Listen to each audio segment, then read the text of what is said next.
Brasil, que a cada 5 minutos 2 mulheres são vítimas de espancamento, vocês imaginam quantos processos e procedimentos temos na vara de violência doméstica. As varas de violência doméstica hoje estão implodidas, praticamente lotadas. Cada vara, cada juizado tem, em termos, 7 ou 8 mil processos em andamento de violência contra a mulher. E esses números não param de crescer. Quanto mais juizados de violência tivermos, mais causas de violência doméstica a gente vai ter, porque a demanda está aí e existe uma demanda reprimida nesse sentido. Então, a gente tem esses números que são estarrecedores. E aí eu falo, o Brasil é o 7º no mundo em assassinato de mulheres. A gente tem essa estatística. Uma estatística nua, crua, assustadora. E a gente as crianças estão vivendo nesse contexto todo de violência contra a mulher. Aí, voltando à questão da violência de gênero. Então, a violência de gênero é aquela violência que acontece contra a mulher, geralmente, tá? Porque a violência de gênero pode ser inversa também, mas, especificamente no Brasil, violência de gênero está quase parecido com o mesmo significado de violência contra a mulher. Ocorre quando a violência é praticada pelo fato dela ser mulher. Utiliza-se a condição de mulher para se praticar aquela violência. É justamente, e o que é gênero? É aquela cultura, é a cultura que a sociedade impõe àquela mulher. Por exemplo, comportamentos culturais que impõem à mulher. Por exemplo, a mulher, isso é cultural, quando ela tem, na sua criação, geralmente a menina tem que se usar uma roupa mais comportada, ela não pode falar alto, senão ela é barraqueira, aí ela ganha uma bonequinha no Natal, ela geralmente usa roupa rosa. O menino é o quê? Ganha um carrinho, o menino ganha uma bola, tudo para fora, né? Bola para jogar fora, carrinho para andar do lado de fora. E ela ganha bonequinha, panelinha. Ali a gente está formando a menina. Já dizia Simone de Beauvoir, não se nasce mulher, torna-se mulher. A sociedade é que torna o ser humano uma mulher. E a sociedade que torna o ser humano um homem. Propaganda de Dia das Mães. É uma geladeira, é um fogão da moda, saiu o fogão de 5 bocas digital. É a propaganda de Dia das Mães. A propaganda de Dia dos Pais, geralmente, é o celular, mais de último tipo, é o carro, enfim, não sei das quantas. Uma viagem. Isso é simbólico. O nome disso, aliás, é violência simbólica. A propaganda de cerveja devassa, que sai uma mulher loura, aquela vai verão, volta em outono, não sei como é que é a propaganda aqui, sei lá, vai verão, volta, vai verão. O que é isso? A sociedade está vendo, está colocando a mulher num papel de mulher o quê? Objeto. Isso, todo mundo olha, todo mundo vê, e todo mundo naturaliza, e todo mundo acha natural. Isso é cultural. Volta mais uma vez, isso é cultura. Ah, violência, isso aí. Não, isso traz arraigado e reafirma o machismo e a cultura patriarcal que a gente vive. Isso passa, gente, para as famílias, isso passa para o homem, para a própria mulher. E aí faz com que, quando uma mulher ela tenta romper com essa cultura, com esse papel que a sociedade lhe impôs, é quando ela sofre a violência doméstica e a violência de gênero. Quando ela quer pôr fim a uma relação, e ele diz, você não tem o direito de pôr fim a nenhuma relação. Esse momento é o momento de maior violência para a mulher. É o momento em que ela quer romper com aquele paradigma que a sociedade lhe impôs dela não ter o direito de fazer o que ela quer. Não, eu sou obrigada a conviver com esse homem violento, sim, porque a sociedade me impõe, ele não vai deixar, ele não vai permitir, e muitas mulheres morrem nesse momento. Então, esse é só um contexto que eu queria trazer antes de falar da questão efetiva das medidas protetivas de urgência. Ah, mas o que isso tem a ver? Isso tem tudo a ver. Isso tem tudo a ver porque as crianças estão ali, e ali, às vezes, naquele momento daquela violência, vem o pedido de medida protetiva dessa mulher. A mulher vai lá na Maria Daniela, eu não estou mais na vara, vai lá na Maria Daniela, doutora, eu preciso de uma protetiva, por exemplo, de proibição de aproximação e contato, que é a medida protetiva mais comum da Lei Maria da Penha.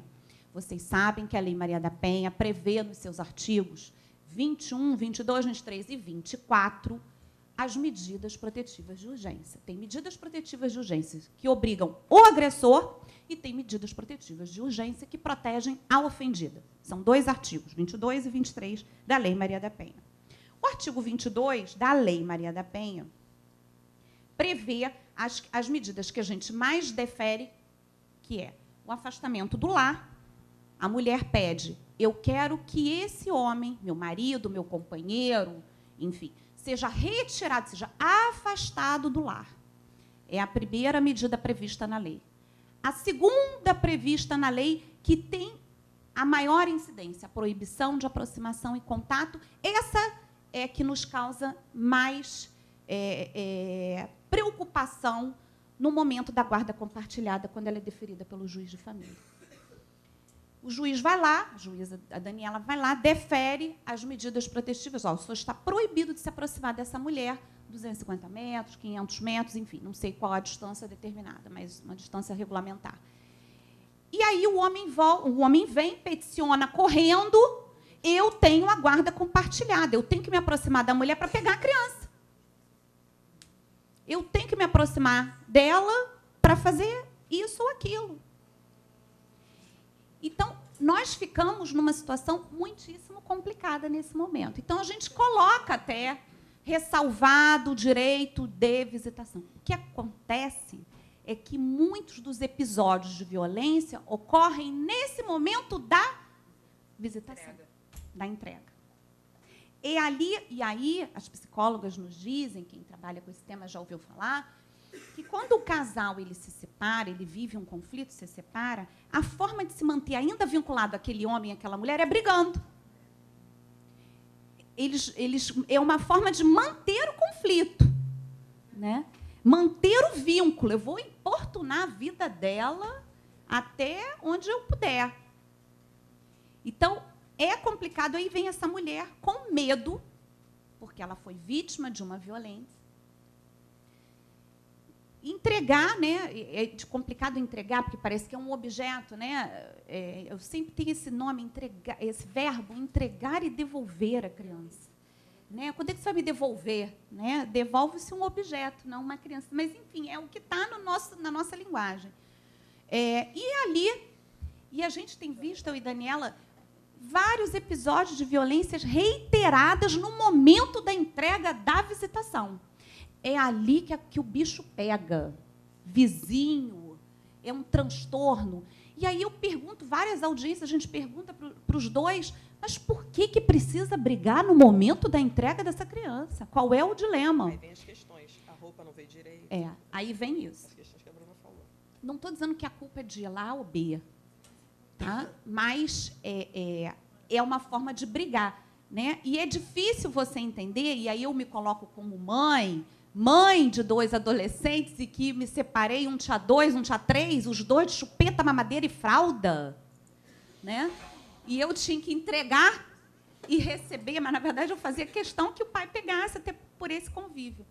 Mas é difícil você, no domingo, receber seu filho imundo, né? Não tomou nada, não comeu, é difícil. E ali, né, você tem que ter muito bom senso para poder levar esse caminho. E ali a mãe, poxa, você me devolveu essa criança desse jeito, e o pai, e aí começa violência doméstica, delegacia, juizado da Maria da Penha de novo. Então, são questões que têm muitas implicações e, por isso, nós dizemos que é uma vara criminal de violência doméstica. Agora, me preocupa muito... me preocupa muito, e aí eu não vou me alongar muito, mas a questão das medidas protetivas de urgência, as mais comuns que nós verificamos no dia a dia da vara, né, especializada, é o afastamento do lar, a proibição de aproximação e contato, porque a lei fala que pode ser, inclusive, dos familiares. Familiares quem são? Você aí inclui os filhos, inclui... E aí tem essa questão, é complicado. A gente tem os alimentos que a gente pode decretar.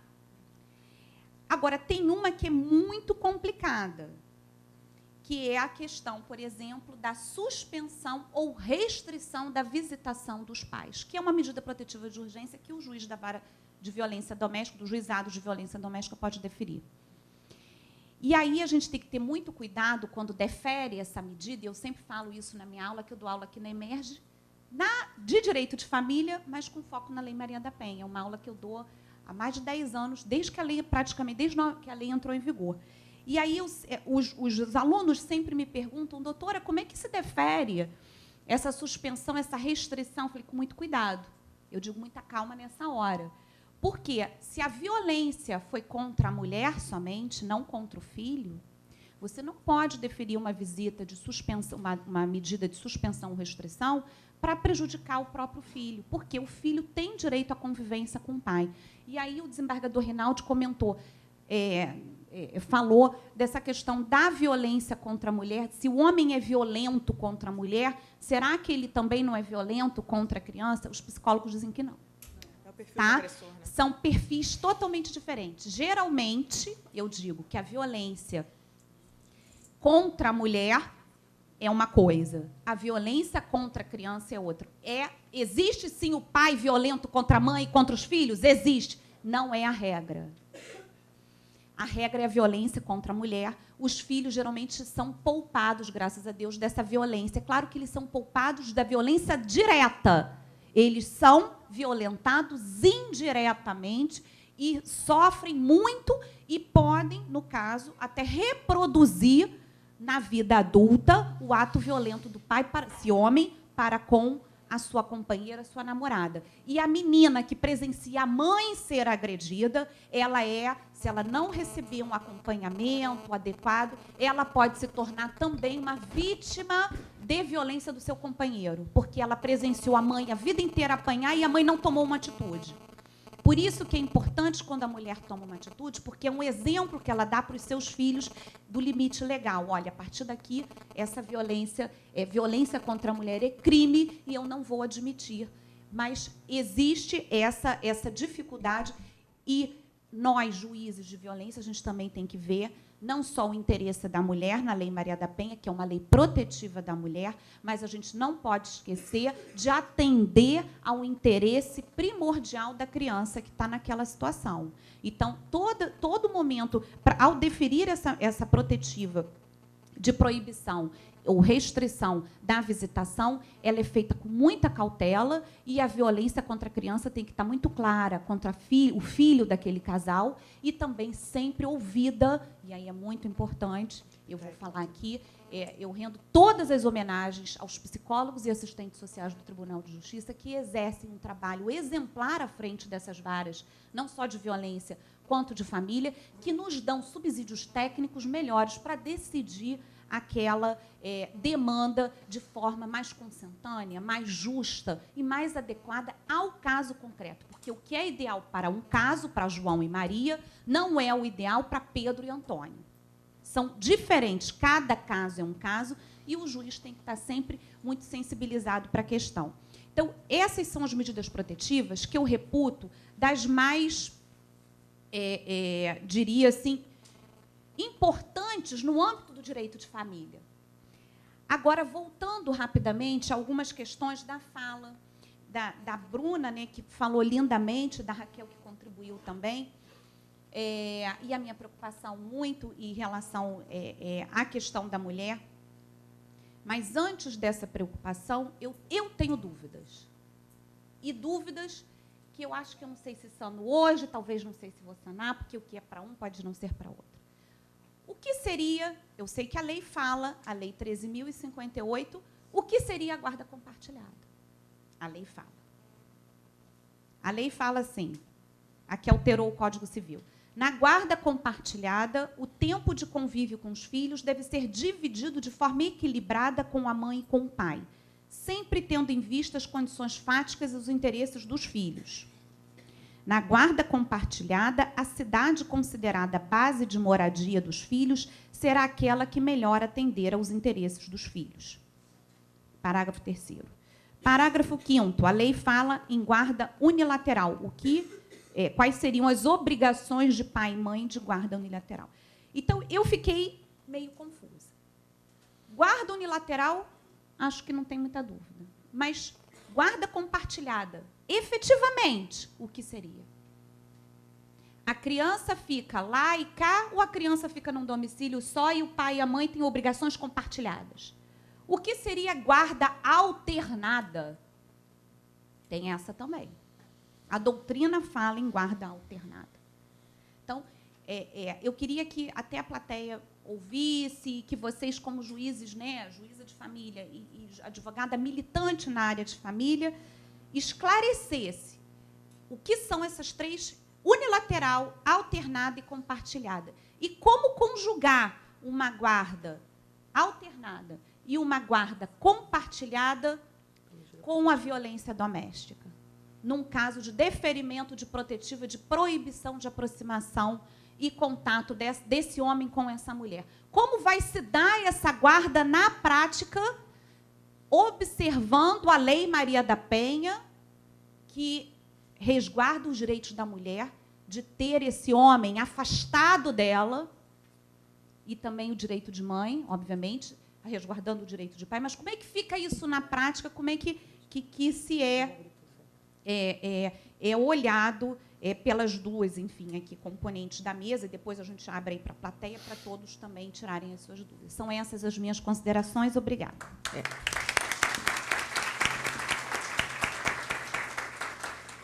A questão se torna complexa porque, quando nós damos as medidas protetivas de urgência, especialmente o afastamento do lar, inevitavelmente nós temos que entrar um pouco na vara de família.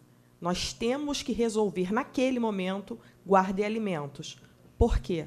Se você dá uma medida protetiva de afastamento do lar, mas não garante a esta mãe que foi violentada pelo marido o direito de estar com os filhos legalizado, a medida protetiva se torna ineficiente. Você sabe por quê? Porque ela volta para casa. Nós percebemos no dia a dia. Se nós não regulamentarmos de forma emergencial a guarda e os alimentos, ela, se vir desprovida dos filhos, ela volta para o ambiente violento. Ela coloca a segurança dela em segundo lugar para estar com os filhos. Daí a importância de nós termos a consciência da guarda compartilhada, de como isso vai funcionar no dia a dia. Porque a gente tem que decidir isso, e tem que decidir isso rápido. É óbvio que o juiz de família, com maior precisão, pode rever essa guarda que foi deferida liminarmente na vara de violência doméstica. Mas nós precisamos saber como compatibilizar isso com a violência.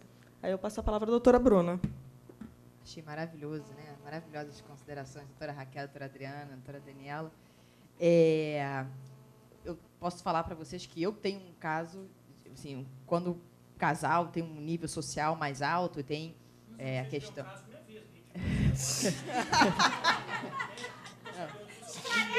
Um caso no escritório. Um caso no escritório está piorando. Um caso no escritório. De um casal, ela tem medida protetiva e eles têm uma guarda compartilhada. No caso deles, é mais fácil, porque eles têm uma babá. Então, a criança pode descer no elevador com a babá, mas está sempre com a babá. Agora, quando é um casal mais humilde, que de repente não tem uma babá, não tem uma mãe perto, não tem uma tia, quem é que entrega essa criança? E na hora que entrega essa criança, o que o pai faz? Telefone celular, tira foto, Viu? Acabou a medida protetiva. Ela esteve comigo, porque hoje em dia esse acesso é muito fácil. Mas, ao mesmo tempo, outro dia, essa minha cliente me ligou desesperada. Bruna, eu estou sem babá. Quem desce com a criança? Quem entrega a criança para o pai hoje? E aí, o que ele pode fazer? Alegar alienação parental. Você não está deixando a criança vir comigo. E aí, há uma necessidade até do juiz, muitas vezes, quando há alegações do tipo, tem alienação parental, dele voltar ao passado, vamos ver o que aconteceu no divórcio, né? E é aquele um trabalho investigativo que existe. Mas foi o que eu falei, eu acho que ainda está muito no início ainda da nova guarda, da lei da guarda compartilhada, ser tornada obrigatória, nesses casos de medida protetiva, porque as partes ficam perdidas, porque não sabem como agir. E, assim, ou você tem uma ajuda de um familiar, de um parente que possa entregar, e e pegar de volta, ou senão aquela medida muitas vezes é quebrada naquele momento, né? É complicado. Eu acho que o dia a dia, novas decisões virão e vão mostrar o que vai ser possível ser feito ou não nesses casos. Você perguntou da guarda alternada, da guarda compartilhada, né? A guarda alternada, doutora Raquel, primeiras vezes que eu via a respeito da guarda alternada era realmente para casais de artistas. Os artistas fazem muito isso. Não um cliente meu, não, mas fazem muito isso. Eu trabalho muito tempo em São Paulo, com peça fora, e chegam a um consenso, e por isso estipulavam a guarda alternada, com essas alternâncias de dias e moradias diferentes, né? A guarda compartilhada, isso aí é meu ver, né? Eu vejo dessa forma. Há um domicílio único, acho que é impossível algumas características da lei serem cumpridas, porque são impossíveis, você não tem como dividir tempo. O pai trabalha, a mãe trabalha, a criança tem milhares de atividades. Vai colocar o quê? Um cronômetro? Começou. Então, começou o dia. Tantas horas do dia com um... Fala em horas, né? Fala em tempo. Fala em equilíbrio do tempo, né? Mas esse equilíbrio do tempo, eu acho que tem que ter um equilíbrio emocional também. O equilíbrio tem que ter um bom senso. Se o pai era aquele pai que levava a criança toda terça e quinta à natação de manhã, ele se separou da mãe. Será que ele não pode continuar pegando a criança e levando a natação toda terça e quinta? Não, é meu dia. Me separei, agora o teu dia é só quarta-feira. É bom senso. O pai já fazia aquilo com a criança. Eu acho que algum celular perto da... Por isso que faz. É bom senso, é uma questão, né? Se ele fazer isso, isso é compartilhar também. É compartilhar momentos, compartilhar criações. Eu sempre digo que o casal se separou, mas quem vai estar ali na formatura, no casamento, no altar, é o pai e a mãe. Na formatura, com o olho cheio d'água, caindo a lágrima, pegando o diploma, é o pai e a mãe. Por mais que tenha, às vezes tem padrastos e madrastas que são melhores que os pais e que as mães, mas é natural que quem ame mais aquela criança, quem vai amar mais aquele adolescente, é o pai e a mãe, né? São tarefas naturais. Então, eu acho que a guarda compartilhada, ela surgiu para tornar obrigatória, sim, para que não haja mais brigas em relação a quem vai ficar e que a criança não seja mais disputa. Mas eu acho impossível ser cumprida exatamente da forma como ela existe. E tem um ponto que eu acho que seria maravilhoso, já que eu estou aqui na mesa com vários juízes e desembargador, é a questão que a gente não pensa muito nisso. Mas hoje eu já vejo, são mães que falam, eu queria que o pai tivesse muita multa por ele não cumprir a convivência com a criança. Eu já vi um caso de um garoto que ele esperava todo sábado na janela com a mochilinha pronta. Ele ficava até umas 5 horas da tarde esperando o pai chegar. O pai nunca chegava. Aquilo matava a mãe, o coração da mãe dela. Ele falava, Bruna, claro que hoje tem a reparação civil pelo abandono afetivo, mas aí tem 18 anos de idade.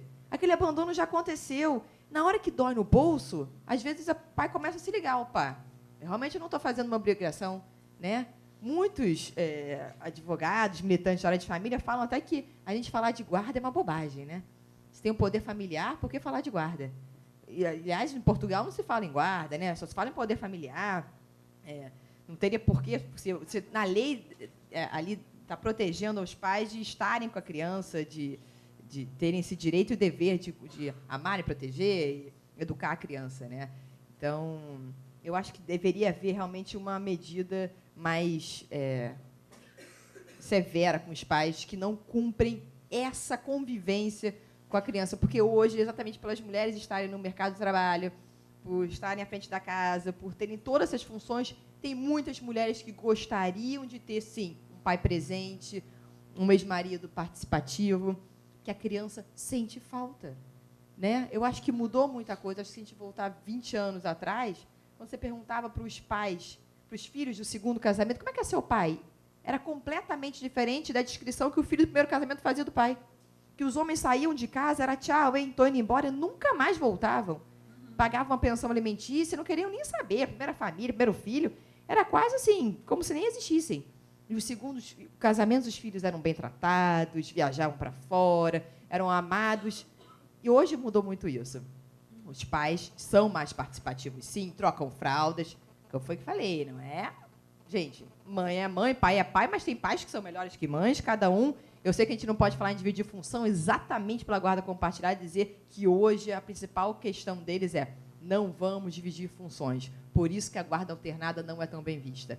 porque é criar, novamente, 2 guardas unilaterais, cada um cuidando do seu próprio filho, e por isso que não seria esse o intuito. Hoje, a intenção não é dividir funções, é compartilhar funções. É realmente trazer a vida da criança do pai e da mãe conjuntamente. Então...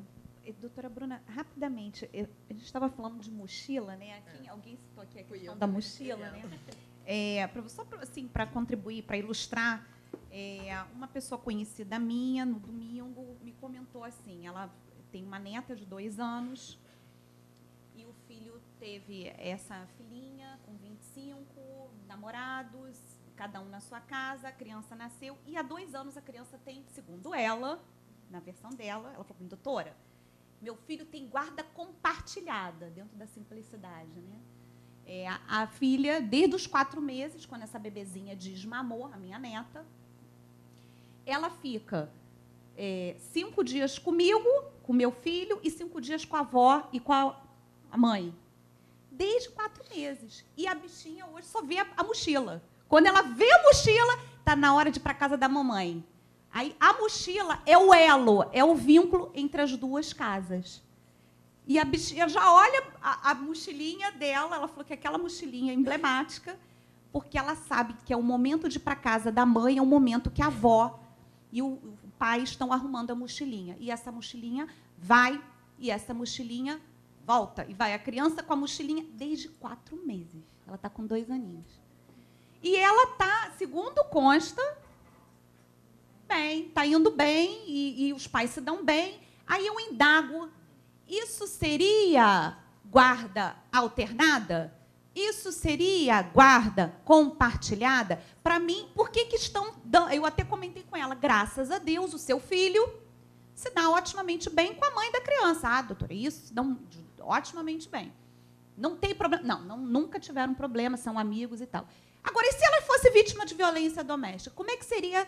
Porque uma criança de 4 meses que parou de mamar, desmamou, já a mochilinha dela ficou pronta, mochilinha para cá, mochilinha para lá. Como é que fica? Isso é o quê? Guarda compartilhada? Isso, para mim, é guarda alternada. Isso, para mim, é guarda alternada porque tem... para mim, é guarda alternada porque tem alternância de residência, né? E você sabe que... Alternada. Tem alternância de residência. A criança mora em 2 casas, ela reside em 2 casas mesmo. 5 dias com um, 5 dias com outro, uma semana com uma semana com outra. Sabe que na Alemanha, a medida, a lei é tão protetiva à criança que eles fazem o seguinte, os pais que fiquem alternando a casa. A criança fica no mesmo domicílio. Uma loucura, né? É uma coisa. Não é? Isso tem um nome, inclusive. Mitação. Eles ficam... a criança fica ali morando na casa e os pais que ficam... Eles que vão trocar a residência, eles que troquem. A criança não pode sair da rotina delas. Nos Estados Unidos, hoje, eles têm uma nova modalidade chamada casal parental também, que eu acho que aqui no Brasil um dia vai chegar, que é a nova modalidade, a família que foi transformada depois da separação. É uma transformação naquela família. O casal se separou, mas a família transformou-se. E aí, no começo, os pais têm que fingir. Você quer matar o marido, quer matar a mulher. Mas vai fingir, vamos ser o quê? Amigos. Ah, tá ótimo, tá ótimo. É difícil, depois se acostuma. Aos poucos, você vai começando a ter uma empatia, não é para ser melhor amigo, mas ter uma cerimônia importante, você ter uma amizade importante para uma criação. É tudo visando a criação da criança. Então, são modalidades, e aí a guarda compartilhada chega exatamente para isso. Uma nova modalidade. Vamos obrigar esses pais a conviver. Eles vão ser obrigados a isso. Então, assim, se em vários lugares, vários países, as leis, as regras são seguidas, aqui também tem que começar, a gente tem que começar a ter um olhar diferenciado, né? Mas isso que você me perguntou, para mim, certamente é a guarda alternada. Quer falar, Raquel? Sim. É guarda alternada. Primeira coisa, Adriana, violência doméstica não dá para fazer guarda compartilhada. Eu não sei se em algum momento eu entendeu a minha fala aqui. É impossível. Porque preservar a mãe é preservar a criança. Preservar a criança é preservar a mãe. Não existe essa... a criança é a mãe. Assim, a mulher a estrutura emocional daquela criança, não tem como ser diferente. Entendeu? Não dá para ser. Ou o homem opta, esclarecido, sobre a ilegalidade da sua conduta, e sobre as questões subjetivas dele, que ele vai ter que cuidar nesse mundo que ele não consegue mais lutar contra, um movimento das mulheres em torno desse direito, da liberdade delas, é um fato, não dá para... Ele vai ser preso, e a gente vai ter que falar isso para ele, você vai ser preso, ou o senhor muda, ou o senhor vai ser preso. Mas não é possível, de início, fixar. O meu lamento íntimo é ver essa fala, a guarda compartilhada chega pronta. Se não chega pronta, é unilateral. Não é assim. Eu acho que o compromisso do Poder Judiciário é tornar aquele primeiro momento unilateral, acompanhar com as diversas outras ferramentas que o juiz de família tem hoje, tem que ter um tempo que é deles, que não é nosso. Existe um luto deles que não é nosso, depende muito da data de separação deles. A primeira pergunta que eu faço na audiência, não é que eu tenha que dar aula de como fazer uma audiência, não, mas qual é a história? Quando foi a separação? Porque se o casal está separado há 5 anos, eu estou com um casal diferente daquele que é separado há 5 dias. Completamente diferente. Então, a primeira pergunta que eu tenho que fazer para começar a fazer uma anamnese, um diagnóstico, qual a data da separação, para ver em que ciclo eles estão. Tem um livro que eu gosto muito, que se chama Dinâmicas do Divórcio, que fala dos 8 divórcios, da Florence Caslow. Eu que estudo mediação há muitos anos, gosto muito disso, porque ela fala que primeiro o divórcio acontece em casa, casal casado. É o divórcio do coração, é aquela decisão íntima. No sábado, eu tive uma festinha de aniversário de criança, o irmão de uma amiga disse assim, eu me separei 2 anos antes de sair de casa. A separação ela foi elaborada e trabalhada 2 anos antes. Então, o primeiro divórcio aconteceu ali, quando eles resolveram separar, mas não conseguiram se separar. Tem um filho com necessidades especiais, não conseguiram se separar. O segundo divórcio é sair de casa. O terceiro divórcio é a primeira ação de alimentos, o quarto divórcio vai para o advogado, faz o processo. Diz a Florence Caslow que isso se fecha, esse ciclo, em média, se fecha 5 anos depois. São os 8 divórcios. Até chegar no momento que todo mundo está na festa de aniversário, apresenta o atual companheiro, o atual namorado, fica todo mundo amigo, a criança fica tranquila, a festa de formatura, isso acontece.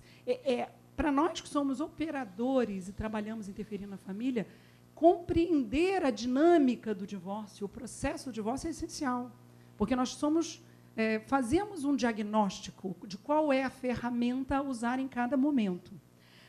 A minha caixa de ferramentas é bem grande, não é só o código de processo visto no sentido literal, não. Ela tem a mediação, a oficina de pré-mediação, ela tem os acordos provisórios, ela tem as oficinas de famílias, que a gente já aplica depois com medida protetiva, no 129, já depois da perícia. Né? A gente tem várias, e não sou só eu, não, vários juízes estão usando várias ferramentas. Essas ferramentas elas têm que ser adequadas ao momento.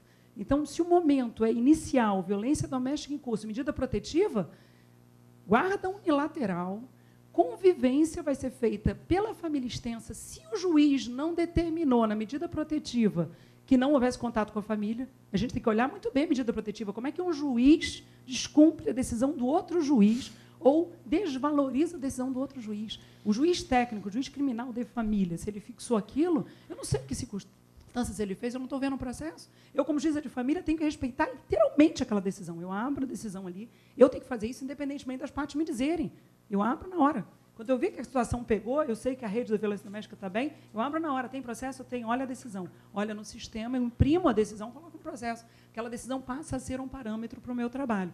Porque, dependendo do teor da decisão, eu vou usar uma ferramenta ou outra. Então, assim, violência doméstica, guarda unilateral provisória.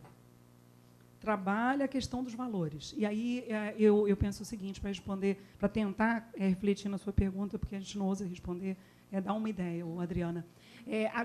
O grande problema das palavras e dos institutos é que eles estão desvinculados dos valores que levaram, que foram a essência e a estrutura histórica daquele instituto. Se a gente olha o instituto e lê literalmente isso aí, a gente entende uma coisa. Se a gente vê a guarda alternada, entende outra coisa. Tudo é uma questão de nome. Vamos dar o nome que quiser. Eu não acho a guarda alternada, hoje, razoável dentro do direito brasileiro. Eu não acho hoje, eu te falo a minha reflexão, não estou aqui fechando questão. Eu sempre achei a guarda alternada uma questão de conjugalidade, disputa de criança e disputa de tempo. Ninguém olha o interesse da criança. Aí, vamos lá. Aí, a Declaração Universal dos Direitos da Criança, de 1989, que foi ratificada pelo Brasil em 1990, nossa Constituição de 88, já trazendo o artigo 227. Ela diz, artigo 9º, a criança tem o direito de viver com seus pais, a menos que isso seja incompatível com o melhor dos interesses dela. A criança também tem o direito de manter contato com ambos os pais, caso esteja separada de um ou de ambos. Declaração Universal dos Direitos da Criança. É uma Declaração de Direitos Humanos Universal, de 1989. Existem vários estudiosos de família, tem um deles que eu gosto muito, que tem um livro chamado Os Princípios Constitucionais de Direito de Família, que é o Guilherme Calmon, aqui do Rio, né? Juiz federal, desembargador federal. E todo mundo que estuda direito de família, ele tem que trabalhar com valores agregados aos institutos. E aí ele diz, o direito de família é o mais humano de todos os ramos do direito, daí ser fundamental pensar as relações familiares contemporâneas sob o ponto de vista dos direitos humanos, cuja base e ingredientes se relacionam diretamente com a noção de cidadania. Isso me reporta à Constituição, eu me lembro da Convenção Internacional dos Direitos da Criança e digo o seguinte, a guarda alternada, a divisão do tempo, não é uma disputa dos pais? Hoje eu vislumbro essa prática como uma prática contrária ao ordenamento jurídico brasileiro. E o ordenamento jurídico brasileiro não é um artigo no Código Civil só. Ele é um sistema de valores e de princípios que leva à construção da guarda compartilhada. Então, eu vislumbro hoje que a guarda compartilhada possa dividir o tempo, não deixa de ser compartilhada. O nome dela, guarda, é horrível, mas a compartilhada eu gosto muito. A palavra compartilhar é muito boa. A palavra guarda eu não gosto. Né? A Europa se usa exercício da autoridade parental ou da responsabilidade parental, que é muito mais adequado, a criança como sujeito de direitos, não como objeto de direitos. Mas a guarda compartilhada, ela não significa que não se possa dividir o tempo. É isso que eu acho que o legislador trouxe numa construção. O tempo, ele é só secundário a ela. O que a caracteriza são os valores que induzem a conduta daquelas pessoas. Solidariedade e responsabilidade, por isso que a gente traz o conceito da Gisele Groeninga. Então, o tempo é possível que se divida o tempo. Não deixa, não descaracteriza. Agora, na hora que diz assim, essa guarda é compartilhada, entendeu, doutora Bruna? Essa guarda é alternada, me remonta à disputa conjugal. E isso é contra o ordenamento jurídico brasileiro. Hoje, os pais têm que pegar a sua dor e trabalhar em outros espaços. E a gente tem que ajudá-los a fazer isso, dando a eles o tempo que eles precisam na condução do processo. Fazendo acordos provisórios, trabalhando isso no próprio procedimento do CPC, o ordinário, com as perícias, com as medidas protetivas, até que eles amadureçam. E esse caso que a gente fixou uma guarda alterna, uma guarda compartilhada, dividindo o tempo do menino, foi um caso que começou com violência doméstica e só conseguimos fazer isso 3 anos e meio depois. 3 anos e meio depois saiu. Depois de um acordo provisório, deu certo. E eles chegaram em audiência, doutora, está tudo certo, agora está tudo bem. Não foi. Eu e o promotor que trabalha comigo, a gente já refletiu muito. Não somos nós que estamos fazendo o trabalho, é o tempo. É o tempo que faz o trabalho. O juiz só dá um roteiro, ele dá um limite. É o fluxo da vida. Né? Quando a gente estuda filosofia, a vida é um rio, que a gente não consegue segurar. A vida tem um fluxo. A gente só dá a margem do rio. Ele, olha, tem que andar aqui. E a gente deixa esse fluxo acontecer, sem a violência. Se a gente começa estabelecendo uma guarda compartilhada numa interpretação literal, descolada dos valores que inspiraram o Brasil a criar um instituto dessa natureza, que é um instituto riquíssimo, maravilhoso, que coloca a criança como sujeito, que hoje entrou no imaginário social, todo mundo sabe que tem guarda compartilhada, que limita a alienação parental, que questiona a família. Olha ali, existe um interesse maior que o seu, da tua dor, da tua mágoa, de tudo mais. Eu não acho que a gente deixe de aplicar a guarda compartilhada porque divide o tempo. Eu só acho que o tempo é secundário. E a guarda alternada, no sentido clássico doutrinário, ela não é concetânea hoje com o direito brasileiro, com o ordenamento jurídico brasileiro. Acho que ela não é. Porque ela existe por si mesmo o tempo. O tempo passa a ser prioritário. Aí pergunto a questão do bebê, de 4 meses. Para o bebê isso é bom? Eu tenho dúvidas. Ou isso é bom para os pais? Isso é bom para quem? Me parece que esses pais são amorosos, eles podem conversar. Falta orientação. Falta só orientação. Será que é bom para um bebê de 4 meses ficar 5 dias numa casa, 5 dias na outra? Porque quando a gente determinou isso nesse processo de 3 anos e meio, a gente fez uma criança de 12, 13 anos. É outra fase. A criança queria aquilo. Ela participou, participou do contexto, ela tinha esse vínculo, os pais começaram a se comunicar. Era outro contexto. Eu conheço particularmente um caso, na minha vida pessoal, né, de pessoas relacionadas à minha família, que fazem isso e a criança fica. É um estresse a mochila, porque Agora está no ensino fundamental, no segundo segmento, tem mochila para lá, mochila para lá, tem vários professores, e o caderno e o livro ficou na casa da mãe, volta e vai. Mas a menina vai se organizando ali. Ela tem 12 anos. E aí o terapeuta dela indicou, aí a perícia do processo, no meu caso, indicou, mas não deixa de ser alternada, não deixa de ser compartilhada, entendeu? Assim, eu acho que é uma questão, quando a gente descola o Instituto de Direito de Família dos valores que o inspiraram, a gente corre o risco de sair fazendo coisas que estão fora do sentido. A gente não pode descolar. E aí é tão difícil o direito de família por isso, porque a gente tem que juntar. E aí pode ser até chamado, doutora Bruna, de guarda alternada? Pode. Na prática, ela é uma alternância do tempo. Eu não chamaria nem de guarda alternada. É uma alternância do tempo, é uma divisão de tempo, ok. Isso é consequência. Eles estão organizados, a criança está bem resolvida, os pais estão conversando, eles conseguem dividir as decisões da escola, eles conseguem dividir as decisões das atividades extracurriculares, a religião que a criança tem. Eu vivo numa comunidade que a religião é uma questão que eu tenho que conversar na audiência. Um tem uma religião, outro tem outra. E aí, qual a religião que a criança vai ter? Qual a religião que a criança vai ter? E como é que é a opção daquele casal sobre isso? Qual que ela vai frequentar? Eu hoje, gente, entrego a criança e volta no culto. E graças a Deus que existem as igrejas, graças a Deus, que é um espaço pacífico. Ele vai lá, entrega no culto, volta no culto, a criança vai. E assim eu vou conseguindo tentando evitar os contatos nos domicílios. E isso em São João de Meriti, onde eu sou juíza, é uma relevância. Mas, assim, me preocupa os institutos serem vistos descolados da sua história. E essa história começou em 1988. Depois ela veio com uma Convenção Internacional de Direitos da Criança, de 1989. Depois ela foi ratificada pelo Brasil em 1990. E depois ela foi criando, aí veio a lei da guarda compartilhada, referiu a alienação parental, e agora a lei que entrou em vigor em dezembro. Isso tem uma história do Brasil, o Brasil está conquistando isso aos poucos. Como é que a gente pode descolar desse histórico, entendeu? De como esse instituto chegou. E é claro, a guarda compartilhada ela não pode ser aplicada na violência doméstica. Isso é um contrassenso. Violência não é espaço de solidariedade e responsabilidade, não é. Ou a gente desconstrói o modelo da violência e trabalha na construção desses valores, ou ela se torna impossível. Aí a gente vai criar um conflito muito maior. Estabelece a guarda compartilhada. Eu estava falando aqui com o desembargador Luciano Reinaldi. No início de um processo, você cria um problema muito maior. Você está usando a ferramenta errada na hora errada.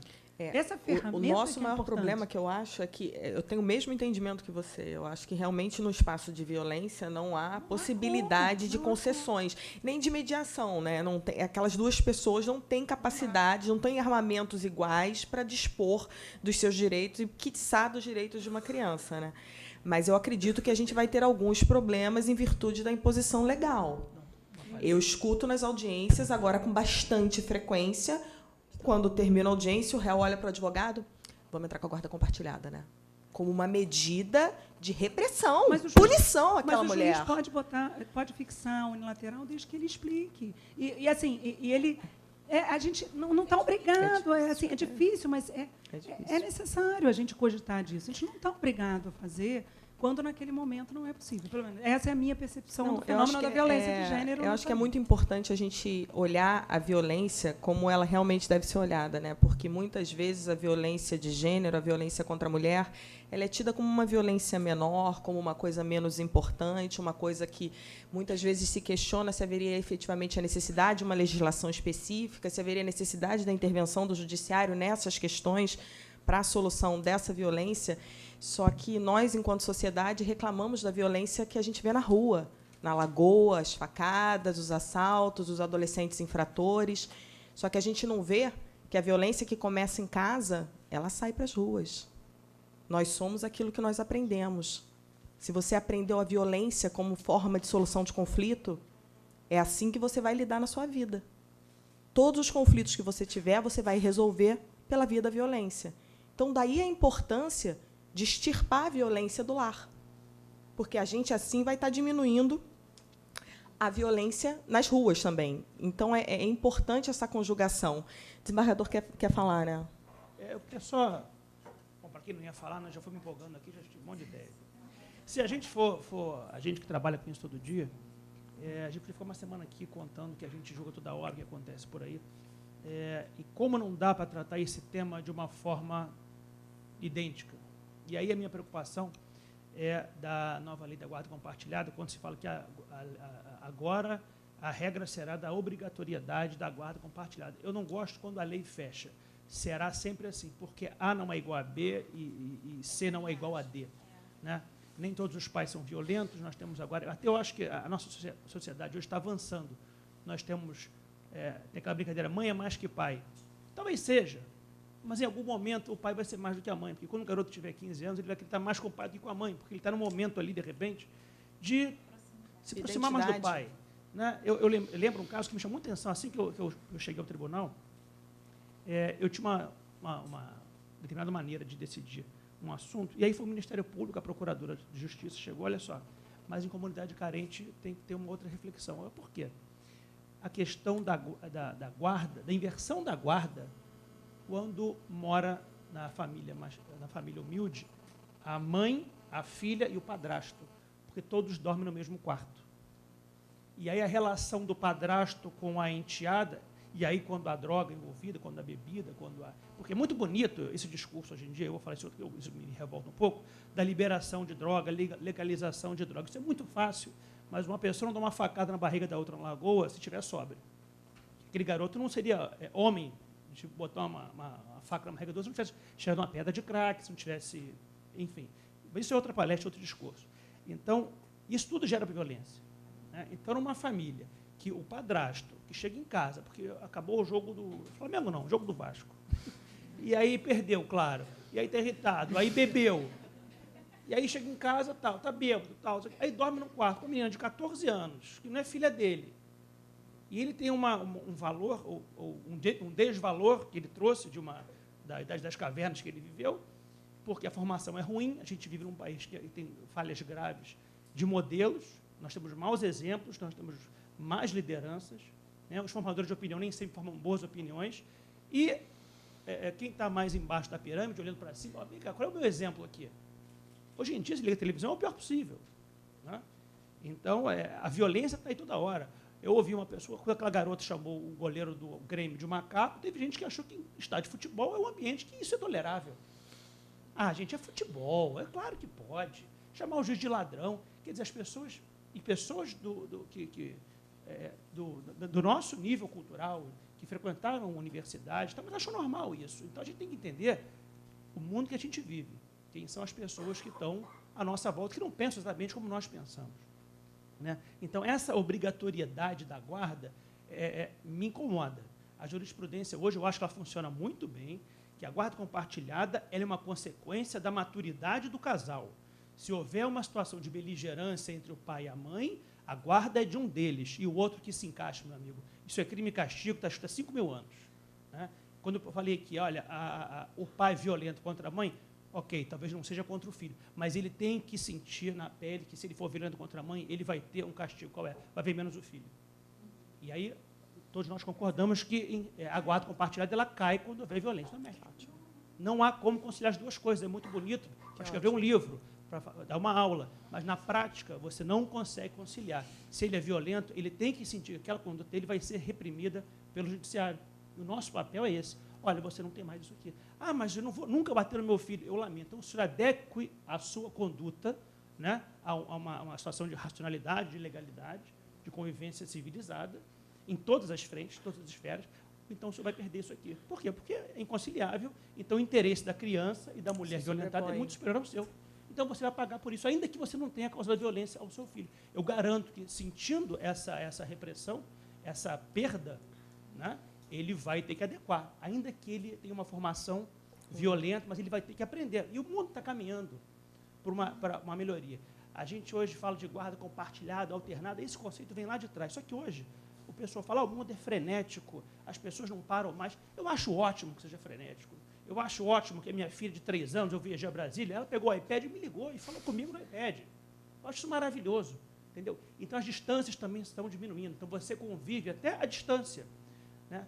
Um assunto dificílimo de julgar hoje, todos aqui devem ter passado por isso. A guarda unilateral, geralmente é da mãe, aí a mãe tem uma oferta de emprego na Austrália.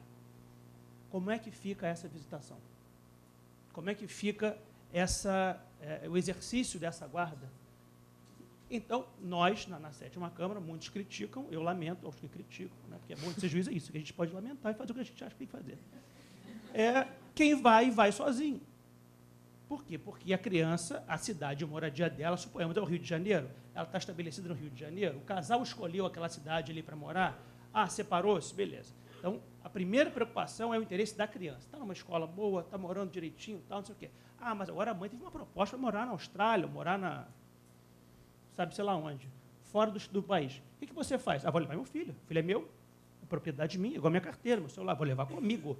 E o pai? O pai que se dane. Não, o pai que se dane não.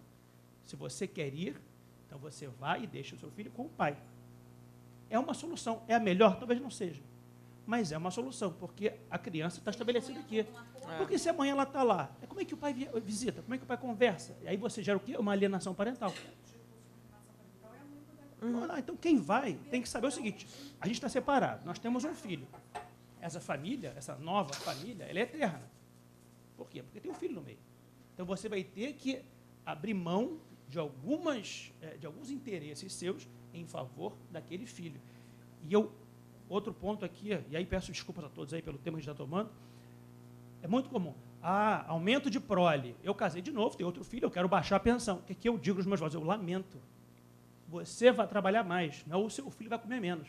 Você vai trabalhar, vai vender cerveja para pó do Maracanã no domingo. Mas é verdade. Que é o princípio do livre planejamento familiar e da paternidade responsável, está na Constituição. Mas as pessoas esquecem, eu aumentei a prole, gente, a conta não fecha. Amigo, faz fechar, aumenta, muda de emprego, vai fazer... Parceirão. Você vira, você teve responsabilidade para aumentar a família, que ótimo. Tem a responsabilidade de manter os seus. Você não pode botar essa conta no colo do seu filho, que é a parte vulnerável. Então, é claro, a minha possibilidade diminuiu, eu entendo, e eu lamento muito, mas você se vire para... Até às vezes, mas tem que ter mais um fator para você rever o valor de uma pensão. Por quê? Porque a pessoa tem que saber que ela é responsável pelos atos que ela pratica, seja na violência ou seja no exercício da guarda. Achei muito bom que foi colocado aqui também, com relação à violência doméstica, a mulher que tolera a violência com medo de perder o provedor. Isso é um absurdo, isso é o mundo que a gente vive hoje. Né? A gente ouviu isso aqui também. Parece inimaginável, mas é muito comum a mulher, ela sofre a violência, ela denuncia e logo depois ela tira. Tanto é que agora tem o prazo para ela tirar. Né? Depois de um certo tempo ela não tira mais. Por quê? Porque ela prefere sofrer aquela violência a passar fome. Porque aquele que violenta, ele fala, eu pago as contas, eu posso chegar aqui, eu quero assim do meu jeito, senão o pau canta em casa. E ela aceita isso às vezes, ela tolera aquilo, com medo de perder um bem maior que é o seu próprio sustento dos seus filhos. Então você vê o grau de como é criminoso esse ponto. Né? Com relação a eu vou defender os homens aqui, agora que somos minoria, na mesa sou minoria também, só para a gente não generalizar e achar que todos os pais são violentos, todos os pais são maus pagadores de pensão. Eu acho que nós vivemos um tempo agora, é claro que a mãe tem esse sentimento de pertença, o filho é mais meu, porque ele veio daqui, aí bota a mão na barriga ali. Né? Eu ouço toda hora na minha casa, né? Eu falei, eu aceito, até acho bom que seja assim. A mulher, ela se impõe uma sobrecarga muito grande de responsabilidade, a mulher tem essa culpa, que ela tem que trabalhar isso também, porque o filho não nasce para ficar conosco a vida toda, ele nasce para o mundo, né? Bota ali, cria, dá rédea, vai lá, treina, aquece, bota em campo. E ele vai embora e vai embora, entendeu? Então, as mães, elas têm essa sobrecarga, que elas assumem, elas avocam isso desde que o mundo é assim, né? Nas tribos indígenas, até hoje, o homem vai caçar, a mulher cuida da família, do alimento, tal. Isso é da natureza humana desde que o mundo é mundo. Só que o mundo hoje mudou. Hoje a mulher pode ganhar mais do que o homem. E na minha casa, graças a Deus, isso acontece. E eu bato palma, acho maravilhoso. Então, são novos tempos. A gente tem que enaltecer essas condutas. E, quando há uma separação, o casal tem que saber que aquele ressentimento ali é entre eles dois. Se aquilo irradiar para o filho, então há um problema que o judiciário tem que interceder e definir uma regra.